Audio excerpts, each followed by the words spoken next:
Let's get going. Welcome, everyone. Thank you for being here. My name's Tom Gale. I am president of Gale Media, and we're a B2B publisher of lots of stuff and everything going into wholesale distribution, industrial, and construction markets.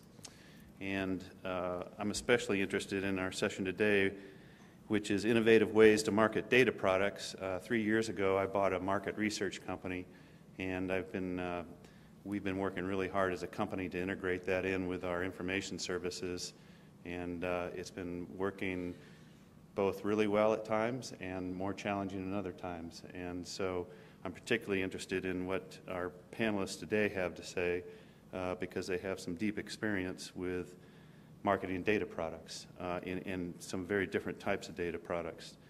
And with that, I'd like to introduce Guy Sakala. He's the CEO of Inside Mortgage Finance, and David Foster, who's the CEO of Business Valuation Resources. They're each going to give a little bit of an overview and talk a little bit about what they're doing, what's working well, and then open it up to Q&A, although let's please have a conversation here. We don't have a large group here. Let's make it interactive, so at any time, if you have a question during their presentations, just pop right in and get it going. With that, I'd like to introduce David Foster. Welcome. Hello, hello, hello. Fancy meeting you in a place like this. Hello. We're getting smaller and smaller groups as more and more consolidation occurs. I was just talking to Bob just on the way in. He's personally been responsible for, eliminating about 50% of the attendees at SIPA conferences. So, yeah, I know. He keeps saying, as things merge together. But the topic is no less important, and I'm really glad that Tom dragged me in on this one, because I think this is an area where I've managed to start with false humility and get to absolute true humility. And I should also just say, for those of you who sat in on the Kiplinger presentation that Molly did previously, that was just noteworthy in the case of a very, almost a very simple, straightforward product launch that Kiplinger apparently did with very good financial success. And I noted, talking about that, how rare that is, because the successes we've had on the data side, and I think that's true. I know it's true for Guy and also for many of you, tend to be multi-layered, multi-distribution channel, different technology, different partnerships. They tend to be much more complex. So I actually wanted to say I found that previous presentation sort of breathtakingly refreshing in its success metrics. I think the term was used that there was 160% ROI in year one. When I try to describe those things, I usually talk about emotional trauma, missed technology deadlines, laying on the floor, but I don't think I've used an ROI number in quite a while. So anyway, but Guy and Tom and I talked before the session, and realized that a lot of the success areas we share. So I thought what I was going to do to kick off was just quickly list some rules that I think we've discovered in all of our marketing for the database products. BVR is about 60%. 60% of our revenues come from data products, but a bunch of our margins come from the ancillary products that we build out of the data products. As some of you know, but I thought by mentioning those rules, maybe one or two of them might highlight some things you're doing that might be helpful or give you some creative ideas. And then I'll just take a couple minutes to talk about some specific things we've done at BVR around those rules quickly, because some of them are, humorous and go back to my humility comment, I guess, if nothing else. And I think that'll lead into Guy's presentation. He has one slide, I know, of very specific marketing successes, and that coincides 100% with BVR's experience. So rather than duplicating, I'll defer that part of the presentation to Guy. We discovered that. I have a set of slides, but I tend not to speak to them, so they're more for background. So first of all, here are some rules that I think have helped us that I try to keep in mind whenever we're talking about trying to go further and further and increase the growth of our data products. The first one I would say is that market research, the kind of market research you do to support the sales and marketing of your data products, obviously is much more complex than it's ever been. I think it takes in-person, in-office work. You're not going to get the kind of marketing understanding of how customers use your products and what sells in the marketplace.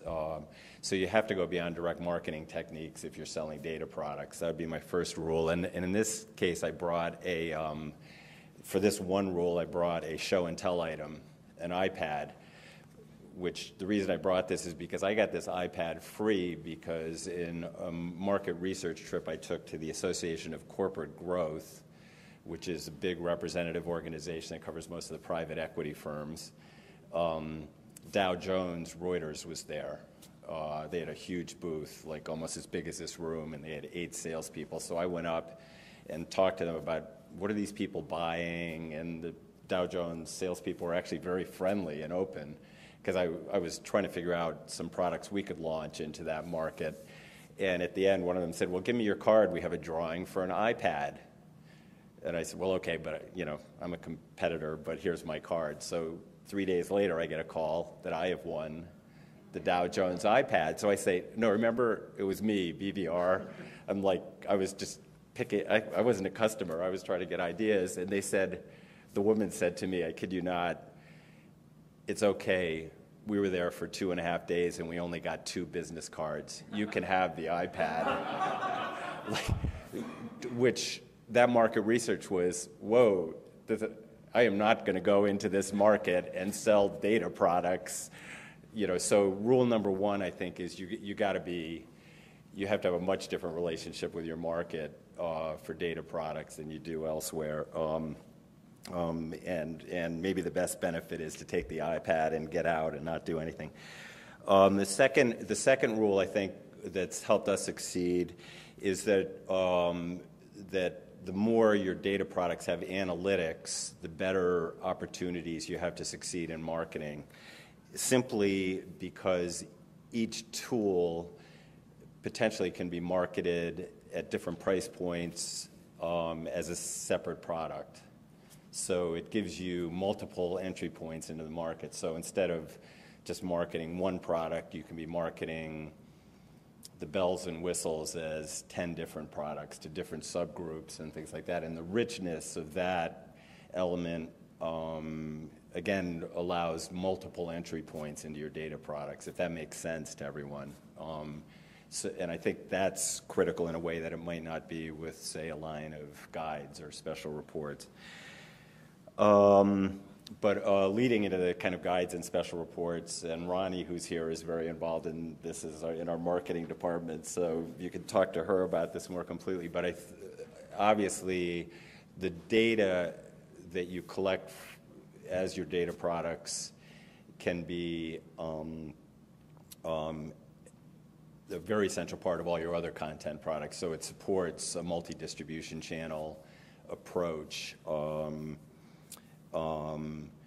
to marketing. So we have data showing up in a bunch of different places, including in partner products, some of which have worked and some haven't. Bob Coleman, who's here, did a ton of work trying to help us partner products, some of our data into his market. Didn't go anywhere, but it was some of those other things we've done have worked very well.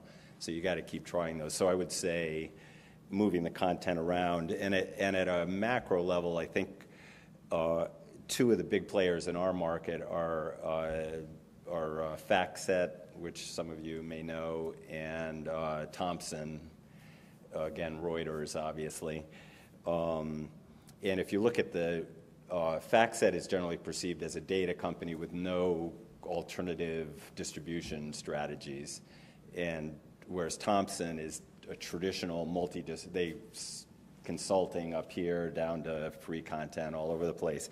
And if you look at the stock market performance of those companies for the last 4 or 5 years, even with the downturn, there's no question the market is valuing multi-distribution data companies more highly than just straight sort of, this is it, come and get our data, and there's not much else you can do with it. So I believe in that business model, if it's not too grandiose to refer to BVR in the same sentence with FactSet and Thomson Reuters. Fourth rule, you need to market data products, you have to have a very specific user feedback methodology and plan very much in mind. And that can just be social media. It can be a bunch of different things. In the best of cases, in my experience, is where the subsets of your users are giving you the data and then paying to get it back. That's obviously the best possible model. But a secondary model that I think in that relationship that's been critical to sort of new product development, and I'll mention quickly, just before I turn it over to Guy, one example of this a bit later, is the having your customers quality control your product, and the subset of that quality control can in fact become a separate data product that's marketable, if that makes sense to everyone. So in whatever you do, my point there is that that you want to be very clear on what your strategy is for user feedback from your market. And to Molly just asked a little bit more on that. I'll give an example, the one I was going to mention later. I'll just throw it in now. We have a partner database product with PitchBook, a company some of you may know. That's not too important, but the underlying data that they use for all their metrics is the Edgar stock market database, which is actually a very sloppy database. And because our users they use that data so heavily and they frequently get challenged in court on it, they tend to audit all of this data. So the minute they started getting into the Edgar database, they were calling up our database manager and saying, there's a mistake on this one. So we ended up effectively having several thousand very qualified users audit the Edgar database. In that case, sadly, I didn't take market advantage of that. But we suddenly had the best version of stock market return data out there that we had built. Sadly, in this case, that all went back to Edgar, and Edgar improved their database. But so I didn't monetize it. But that example of that strategy, had I understood what was going on as profoundly at the time, I would have said, no, we're keeping the improvements. So I hope that gives you.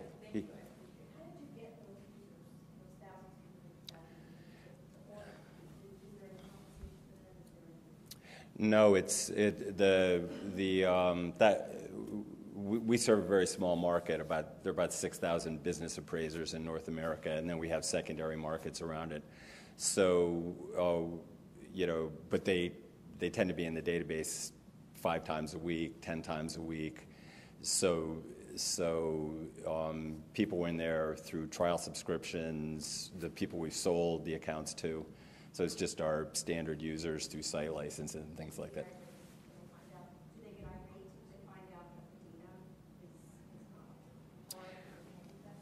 It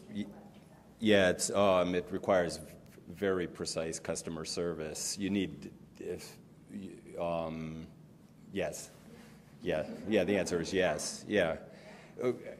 And I think all of you with data products realize how bad the data can be if there isn't a customer peer review on data. It's amazing how crappy it can be no matter what you do. So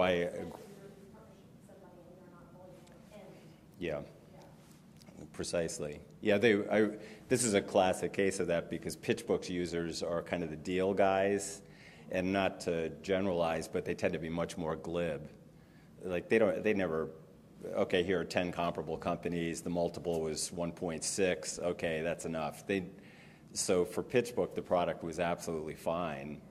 Our people were getting grilled in court. Number 6 comparable. That doesn't add up. That's the end of your career right there. So yeah, very good. And if you have further observations on your experience there, jump in.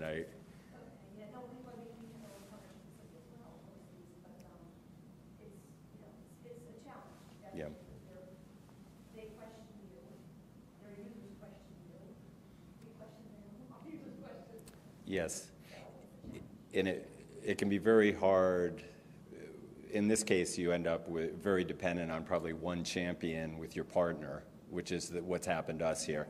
You need somebody on the ground there who's on your side, because if you don't respond, especially with social media stuff, if you don't correct those mistakes like this, it can be a month into a new product launch and it's been trashed. You don't have any room to make mistakes. And here, this is Edgar.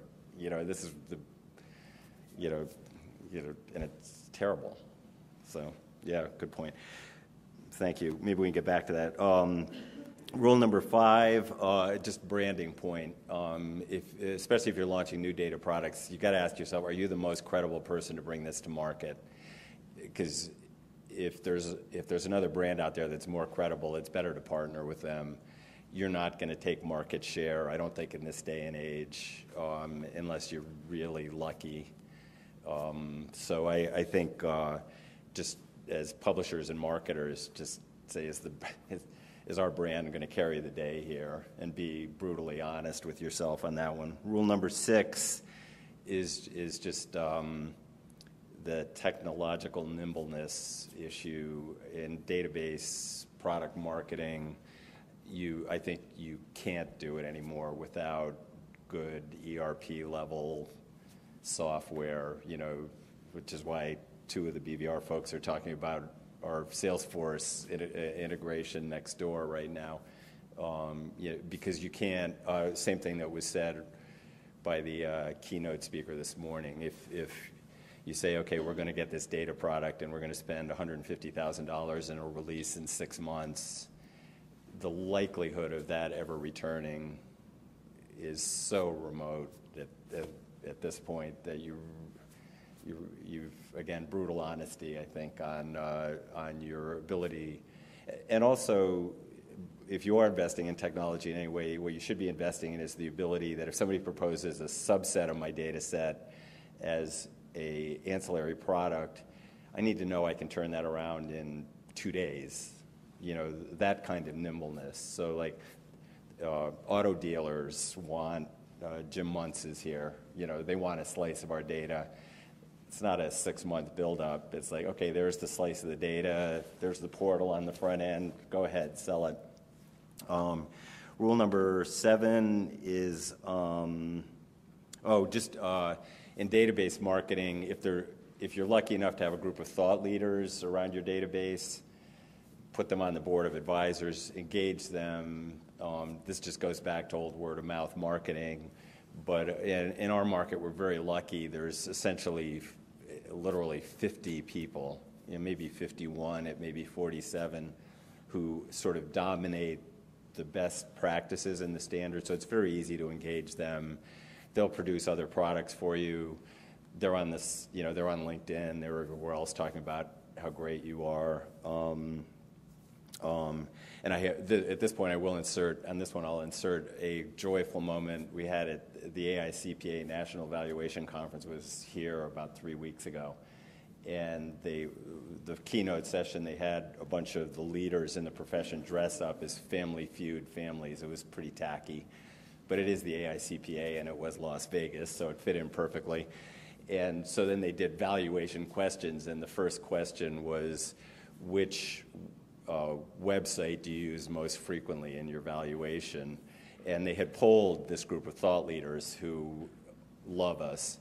And so everybody clicks their little machines, and it comes up, and it's BVR number 1 with like 180 votes, AICPA number 2 with 9 votes. It was just like, oh my God. But that was entirely because of nurturing these relationships. And you know, that was one of the, even as I describe it, the hair on the back of my head kind of tickles, like, oh, that was just a beautiful marketing moment. Rule number 8 is as you do subset and parse and partner and do everything else you can, some of the things that Guy will talk about, try to expand your price points.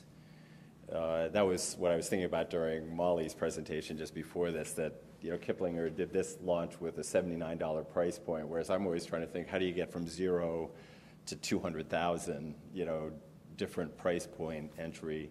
Because if you can have a 1-week short-term subscription that's $99 for a $1,800 a year database, that may work from a marketing point of view. So to think of ways to get the price points, because you bring different people into the funnel at different points.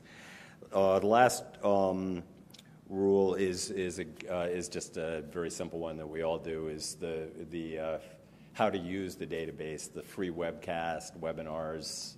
This has been mentioned in many of the sessions already in this conference, but I think doing that last year, we brought in over 1,000 new names, which, when you have a market of just over 6,000 people, is very powerful.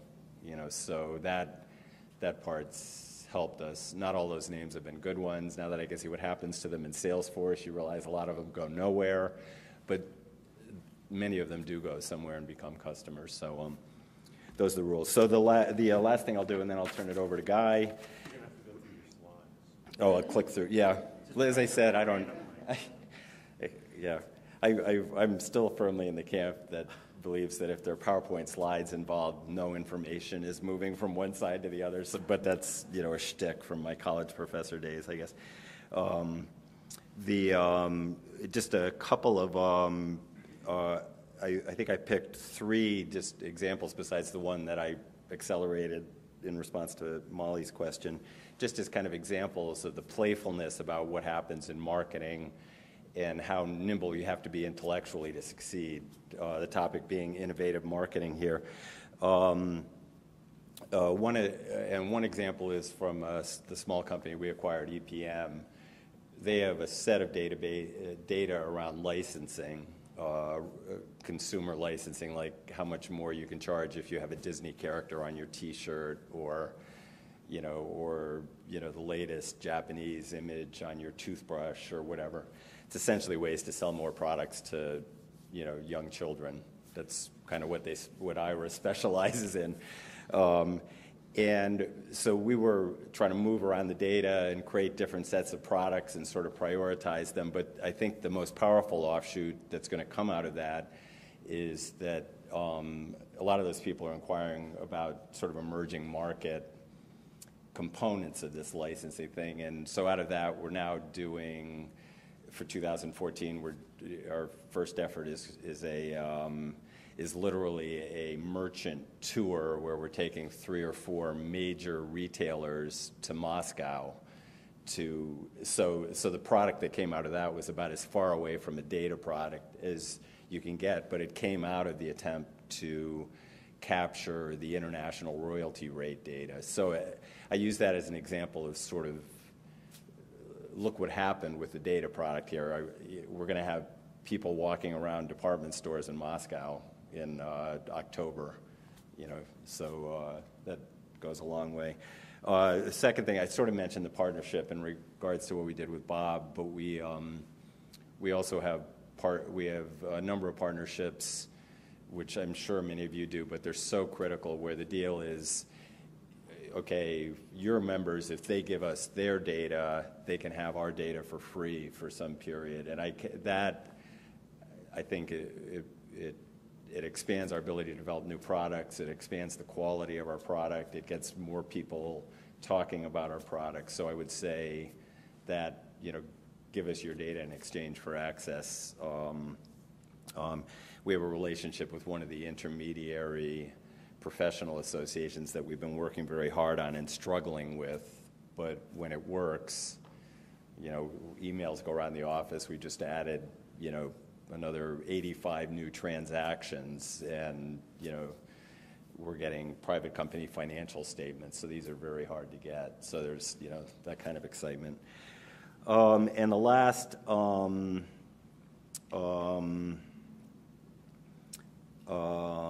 the last example I'd use goes back to that expanding the price range and being sensitive to pricing, because I think that's particularly noteworthy. One marketing success we had this year was the pitch book product that I mentioned. The partner wanted us to sell that at about just under $5,000 per single user seat annual license. Didn't go well, but this was sort of a subset for them, so we finally got them to kind of break it off, and we started selling it at $1,000, and we've tripled the total revenue on that product in 1 year. So don't be afraid to decrease the price, but it goes back to the Kiplinger test that it's like 49 didn't work, whatever. So same thing in data products. So I hope that's just some context. I hope one of those things jars something. I'm also curious if you could comment on what kind of role mobile or tools or that adaptive kind of strategy is playing in your marketing mix. The mobile, I'm afraid, that's one area that it's not playing much of a role. The analytics on our core databases are full financial statement databases, so they're a little bit. We're not. When you look at who's coming into the database, we're getting almost zero people. So we're a poster child for doing the wrong thing in mobile. I have a bunch of ideas that fit into the subset of subsets where mobile is going to be very critical, but you might want to talk about some of the things you've done, because you can contribute more than I can on that one, as you know. We're all looking for answers. Yeah. So I hope that sets you up well. And let's see what. I'll let you advance my slides. Thanks, Heather. I so didn't advance, so. Let's see.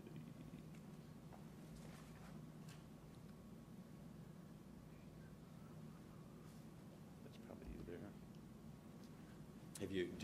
Heather, do you have any plans right now, or are you working on? We've mobilized a lot of our content and through apps, but not as much of our data, and it's a question of identifying the subsets and how to package it in such a way that it's easily consumable on a mobile device. We're in the midst of doing one of our big data products now that's used by, not very exciting, the guys that work in the satellite trucks to see where the transponder bandwidth is, and it's always been a book that they carry around with them in the truck. Now they're carrying iPads and iPhones. Yeah. But trying to get that much data organized and up to date in a real meaningful way. The books were only updated every couple of months. But once you go online, the big hang-up isn't the organization of the data, but the impression that once you're online, that it's real time, always updated. Yes. So it's the perception of the customer and trying to. Well, I don't know if this is helpful, or maybe like you're thinking, but rather than mobilizing the database, what I tend to think about is that the database creates indexes of change, and that I think could be some mobile apps. So that's the way I've been thinking, but Well, that's what we started by going to an every other month print product to a twice a year print product that just changes online to see if that better meets the need. But trying to develop those tools that will give those folks in the truck what they need. It does go back to really understanding how the guy in the truck is using it and engaging with them. yeah. Okay, I'll pick it up from there. What it gets at, I think the point that Heather and David are making, is that to some extent it's very hard to market a product unless you design it with the marketing in mind and know how an end user is going to use it or what they might want. And to some extent we're taking shots at that with what David was saying, try to hit all price points. We do that because we're basically selling the same data in just different formats and everything else.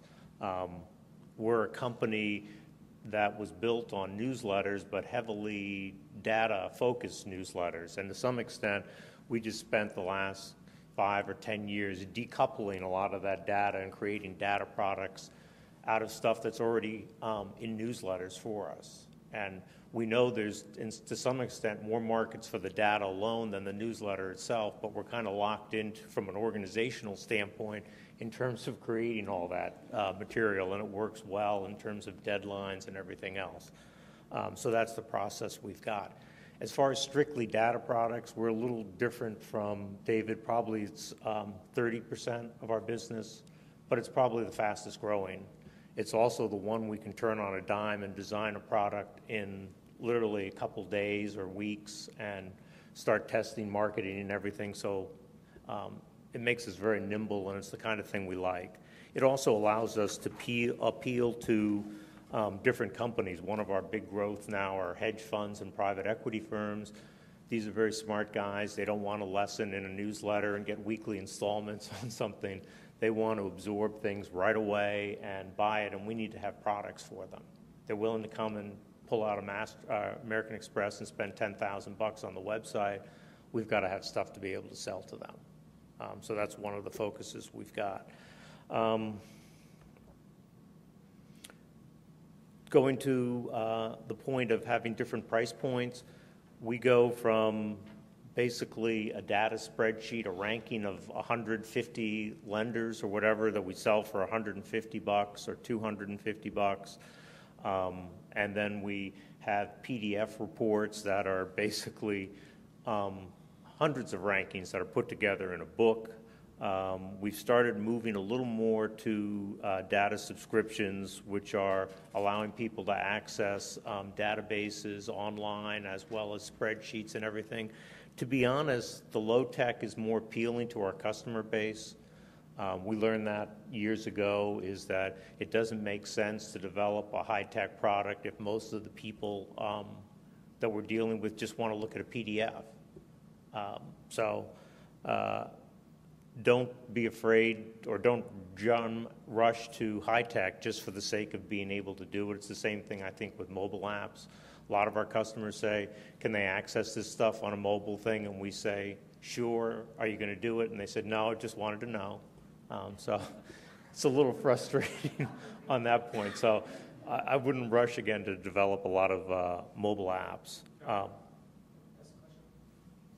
you're in a new data product, what's your feeling about doing the first three and holding off on building the database infrastructure?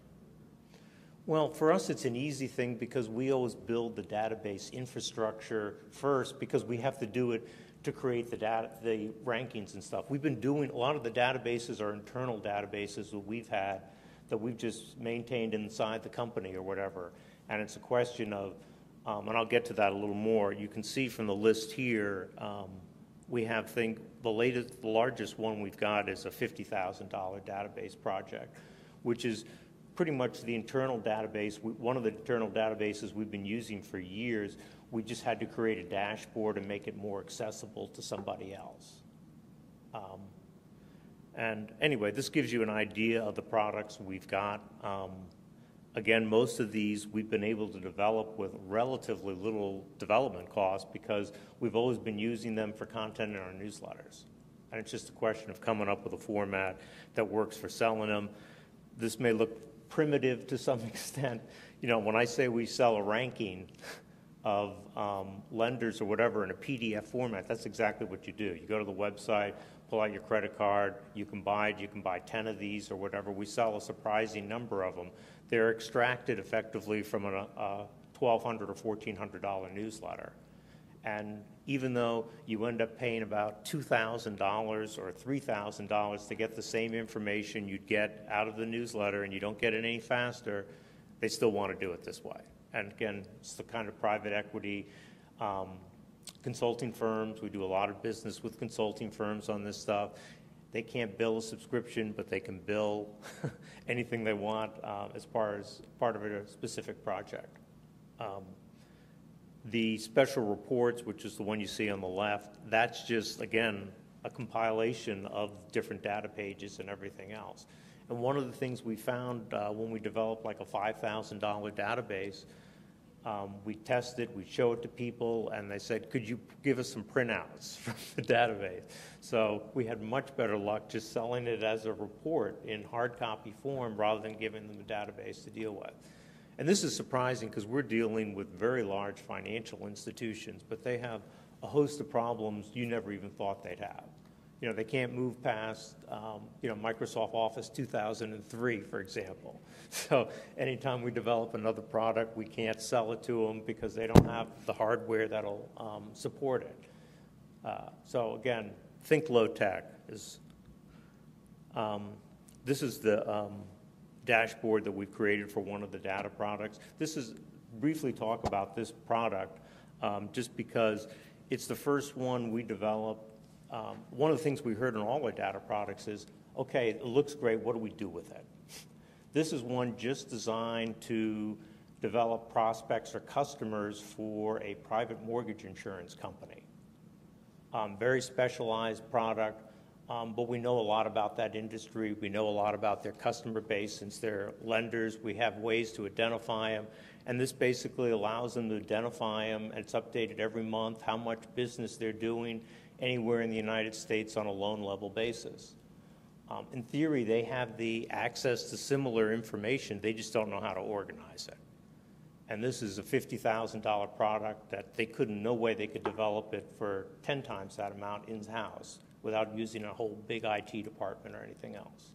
So I'll let you know how that goes. We just launched it the end of October. We've already sold one. It's an interesting product. We're just doing WebEx demos on it. We're not allowing anybody to play with the database or anything else. They're just buying it based on what they see in a WebEx. But it's powerful enough to get away with that. Okay, the marketing part, which is supposedly the focus of what we're talking about here.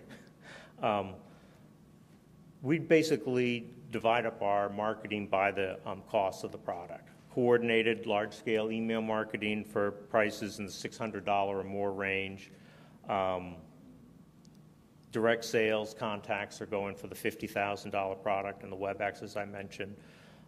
We do print and website advertising for all our data products, and we do some direct print mailings of brochures and everything for products that are in the $1,000 range. I'm not going to tell you how successful any of these are right now, but I will focus on that. What's working? The regular e-blast on the $600 products always generates a good return.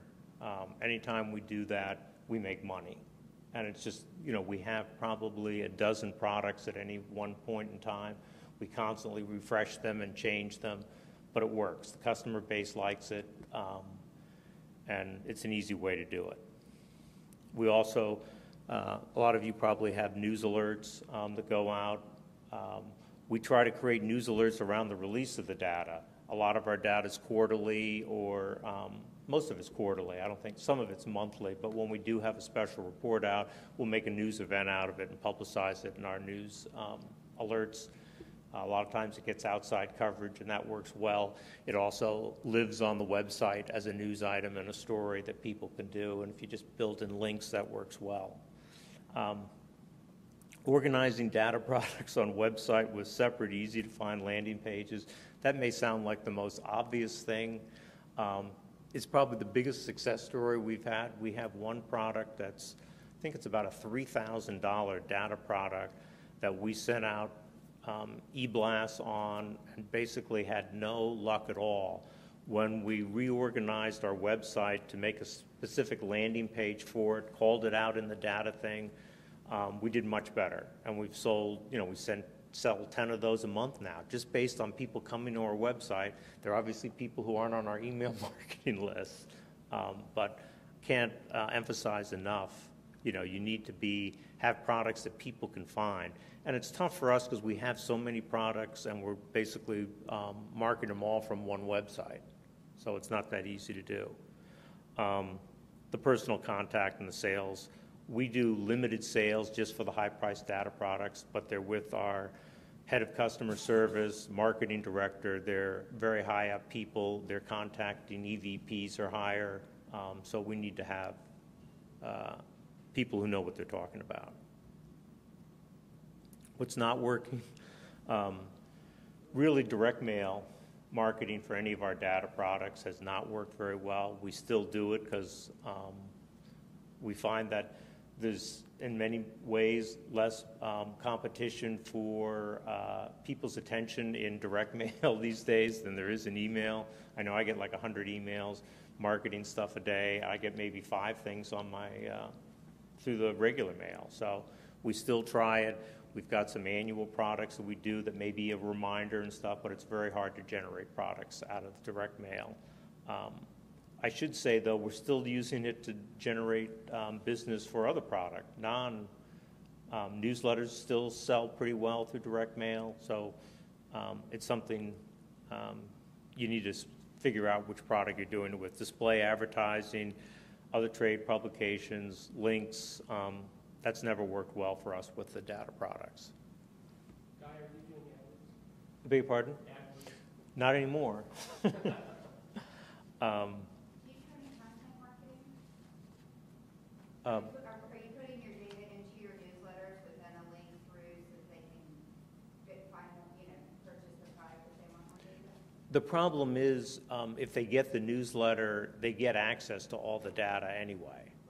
Most of the stuff is pulled off of that. But in the case of when we just have a story about some data and we have a couple charts in it and then we've got a special report that has much more information on it, yes, we do that. Yeah, the same thing you asked earlier with the mobile. I think, like, I try to look at the index factor there because that's content that can go anywhere. Hopefully, I'd love to see it in the Wall Street Journal or something. Is it there? No, but you could envision something like that and the power that would have. So I think subsets of subsets.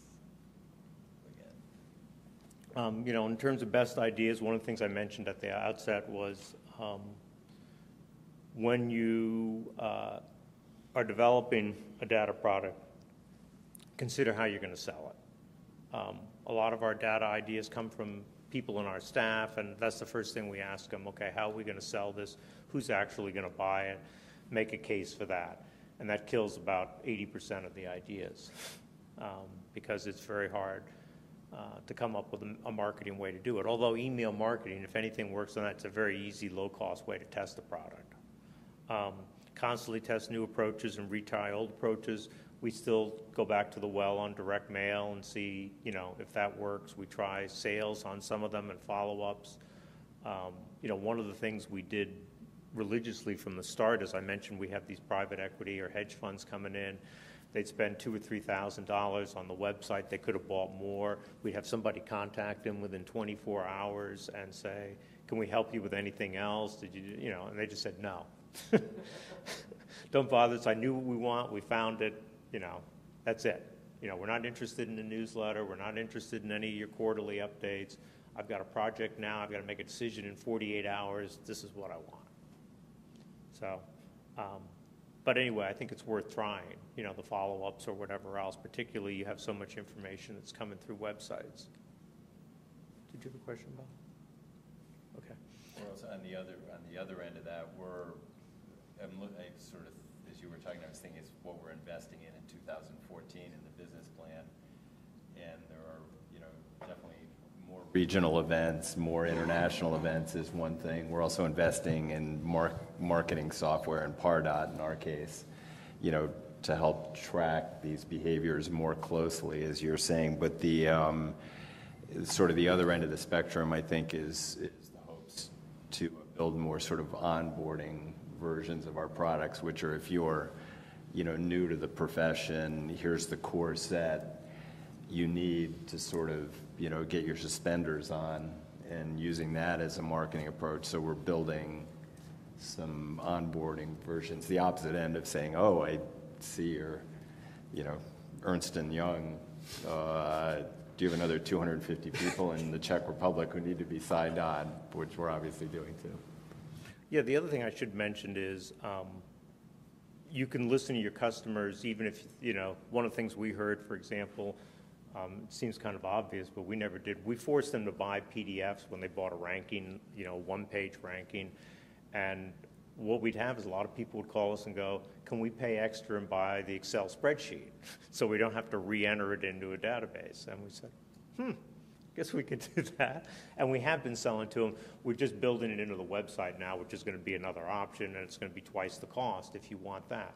But it's another way of listening to what people want and everything. And obviously, if people have this list, they're going to want to re-enter it in, and it's not that easy if you're giving it to them in a PDF. It was easier for us to organize it that way just because that's the way the website wanted it originally. We do have the ability now to have them download a spreadsheet, but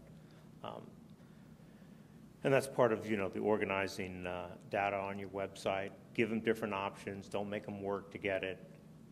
I like the idea of the Amazon OnePay, but that's not really going to work too well for people who've got company credit cards. But I like the low resistance and don't have to do a lot of work to do that. And that's it. The one thing I just wanted to mention was, in going back to content marketing, and David touched on this a little bit, but 3 years ago we brought in a data services company. We size and segment industrial product markets, and we were able to leverage our newsletter relationships into both associations and into trade publications in the different sectors that we serve. And we've set up both an index service for these associations to give their members some benchmarks in terms of what the market size looks like. With the trade publications, we've actually built out either 6 or 12-month content programs where we're profiling a different sector of the industry. So we're doing cutting tools and what that looks like nationally 1 month, and then it's sandpaper the next month, and on and on. So we came to them with a whole content plan. So it's been a huge ongoing inbound program, and it's working very well.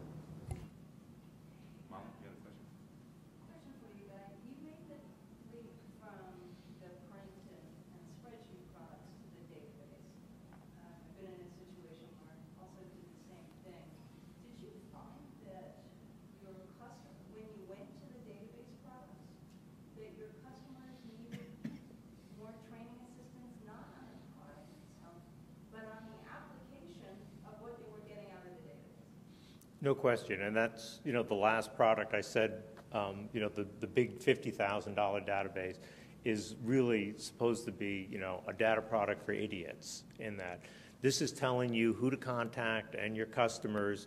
You can look up your existing customers, find out how much business they're doing, how much business they're doing with you. We've made that all very simple. We even put contact information in there so that. Because that was the exact thing we had. We had this robust database that could do too much for them. They said, it looks like it does a lot. What do we do with it? And that is the problem. We're trying to actually develop a product just for the sales force. But, of course, you learn that the sales is not allowed to do anything without the go-ahead from strategic planning and a whole bunch of other things, so you've got to bring them all into the platform. But it was the idea of giving them an end goal rather than giving them the whole database. And yes, and what we have is this, it's basically a loan-level database of most of the mortgages made in the United States. And it can be used competitively and everything. We started with the private mortgage insurance industry because there are only 8 companies in the United States. It's very easy to focus on that. The next one is to branch it out into different groups, large lenders, smaller lenders, or whatever.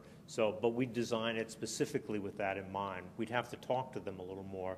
But what are you going to do? Are you looking to build customers? Do you want to track yourself competitively with other lenders in your areas?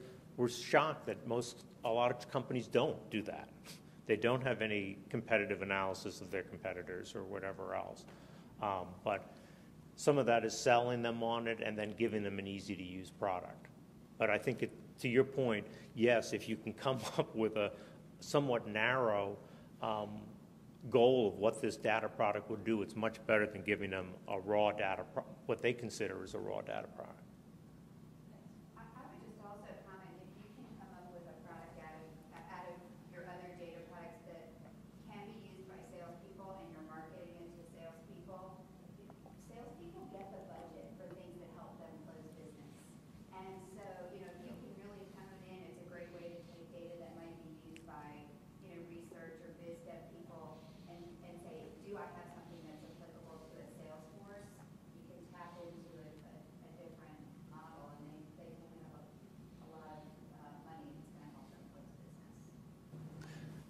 your question? Most of the data products are not subscription-based. That's the difference. You know, effectively, for example, if you wanted quarterly rankings of the top lenders or whatever else, you'd get that in a subscription to our newsletter, and you'd have access to it historically on the website. This is going to people who don't get a subscription, essentially. They can go to the site and just buy the data on an a la carte basis. And the same thing, the special reports are pretty much, that's the only way you can get it. But we do, increasingly, we started doing it on a subscription basis. You know, we used to do a report semi-annually. We go, we can do this quarterly, and then start selling it on a subscription basis. And most of the ones, I should say, we give them the ability to either get it as a downloaded file, spreadsheet, and or just a paper one we'll mail to you. We give them all. We charge more if they want it in an Excel format, but basically the PDF. Why is that? Why?